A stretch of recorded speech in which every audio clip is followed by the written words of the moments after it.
So hello everyone, this is going to be my review of the latest Souls-like game called AI Limit. So I decided to make this review because this game unfairly got a lot of bad reviews, especially from the major outlets like IGN. Gave it a ridiculous 5 out of 10. And all of that makes me feel like they didn't play the game at all. So in future, on a side note, if you really want to see the, let's say, honest reviews, just go to Steam and check the user reviews after a few days. So this game currently stands at very positive, and actually I agree. So let's break it down. You play as a blader, a warrior gifted with immortality. So in the classic Souls-like fashion, you wake up in the mud, as you can see here.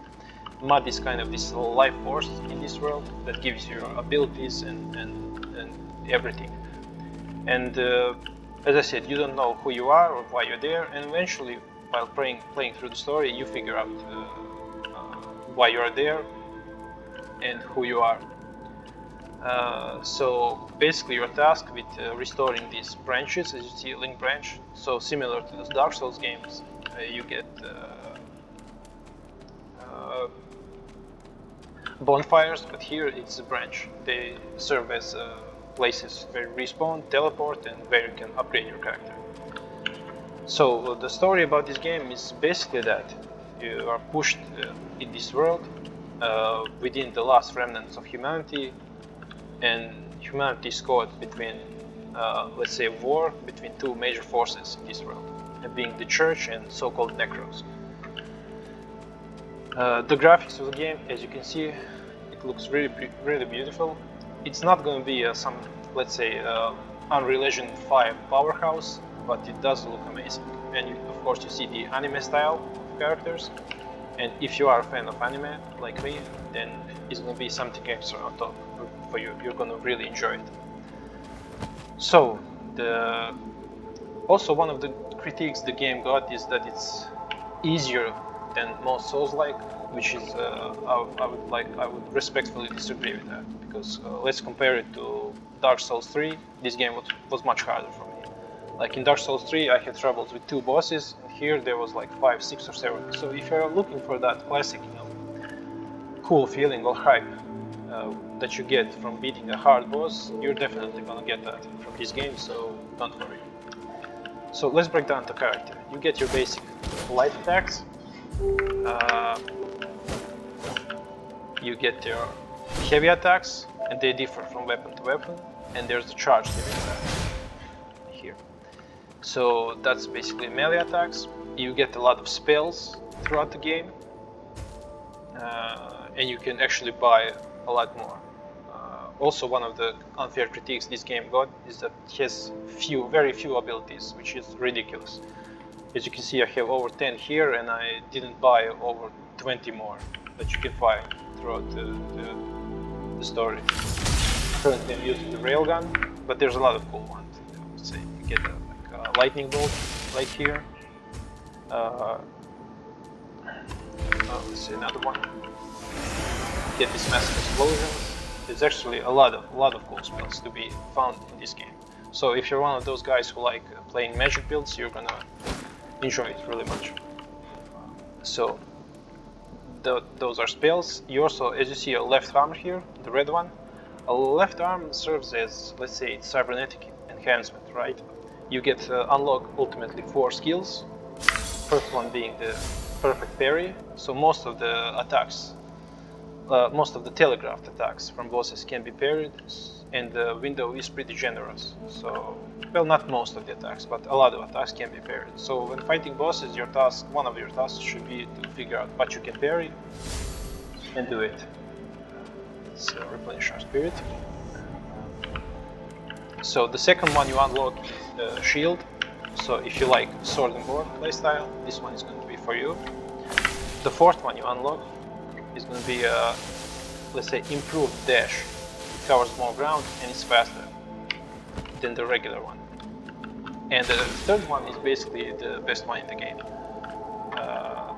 So you give yourself a status ailment called piercing, but as long as this red bar is near, any attack you made, you get an extra claw on top of it. So this is the main one and the best one in my opinion, because it literally doubles your damage. So what else is there about the character? Yeah, you get these seals. Seals is basically a socketable item, which in itself has a bunch of smaller sockets. So this one, as you see, gives stability and defenses, and you take less damage from poison, piercing, and infection. And there's also a lot to be found throughout the game. And the smaller ones mostly are used for the defenses. So I have conversion here, all resist, all defense, stability, and maximum HP. The main source of your heal is called Dew. And like in most Souls games, you find soil samples throughout the game and you bring them to an NPC. He's going to be here in your playthrough, right here. After that he moves, I'm going to show you where. There's a point in the story, once you reach, he moves here in this observatory, botanic gardens. So you bring him soil samples and he gives you increased charges. And it increases the amounts of heal you find while exploring. You're gonna see these slugs or birds. You kill them and they give you what's called the Dew Essence that increases the healing amount from your main heal. This game has a lot of consumable items, which is also really cool. Like this one.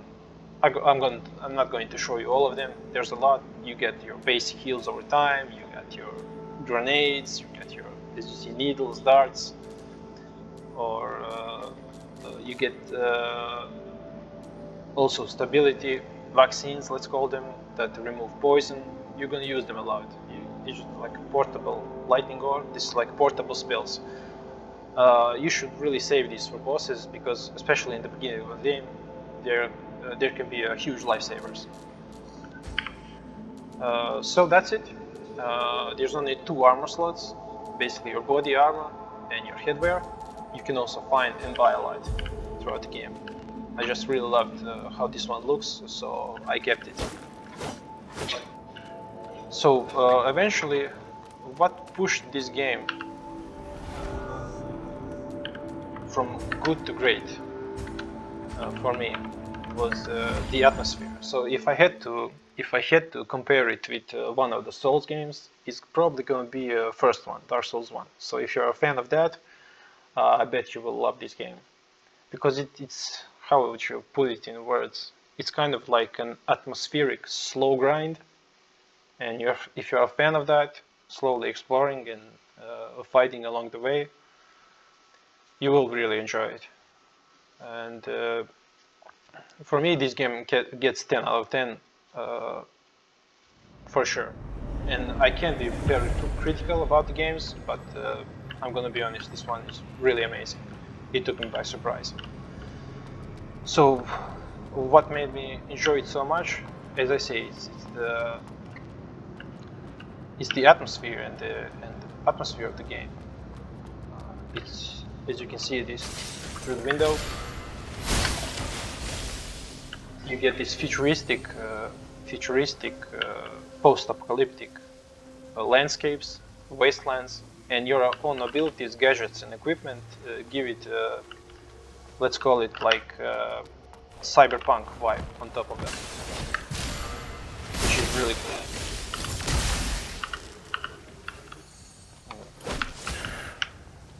Kill this guy.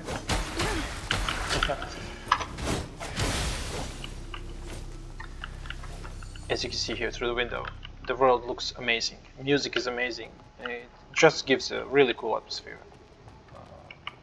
And that's what made it a 10 out of 10 for me. Because I like atmosphere.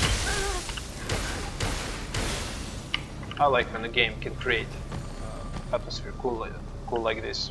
As you can see, very beautiful. So basically it's a mixture of landscape like this or underground very intricate tunnel systems or places. I'm not gonna spoil a lot, but you will see. The game gets basically more beautiful and beautiful the more you play it. So basically, yeah, this was my review, and I really recommend this game. You should give it a try. Do not listen to the stupid reviews from major outlets. This game is now, I think, $25 or something, very cheap. So you should. It's gonna be worth your money. Like my first playthrough took me around 25 hours, but I did explore a lot. So also I would like to, yeah, I forgot to mention the main stats of the character. So you basically get life, which covers your max HP. You get vitality, that increases your sync rate, and we're going to talk about it right now. As you can see, above our health bar icon, there's this thing called the sync meter. When this is at 100%, you do 100% more damage. So you spend this by using abilities and with taking damage. If it goes beneath 0, you get stunned and it's dangerous. And you replenish it with attacks, with doing damage to the enemies. So your attributes of life, vitality increases the sync rate, like how much decreases the amount you spend, and increases the amount you gain by attacking. And you get the 3 attributes, right? Strength, technique, and spirit. These are basically where attributes for you to scale your weapon, and in case of spirit, you scale magic damage, spells, but if you can find a weapon that scales with spirit, then you can kind of double dip the damage. And I would like to finish this review with the recommendation for build, especially for beginner players.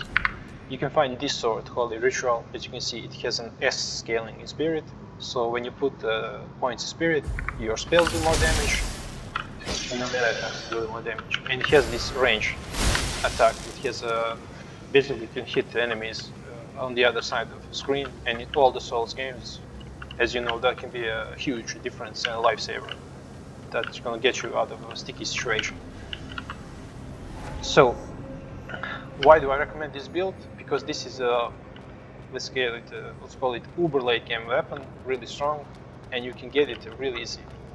So you just cut here to this place. I'm gonna show you where we are. Sunken City Overground Lounge is the teleport. You get here in the first 2 hours of the game. So you come here, you go to left. There's going to be a couple of small samurai guys that break through the window. So we kill them. There's going to be more.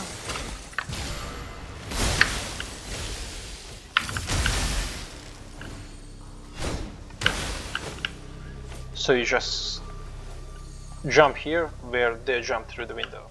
You go down to this platform. Let's use the consumable. Give us more sync rate. So you continue straight forward. You can basically go fast. You don't really need to fight them. But if you want, you can.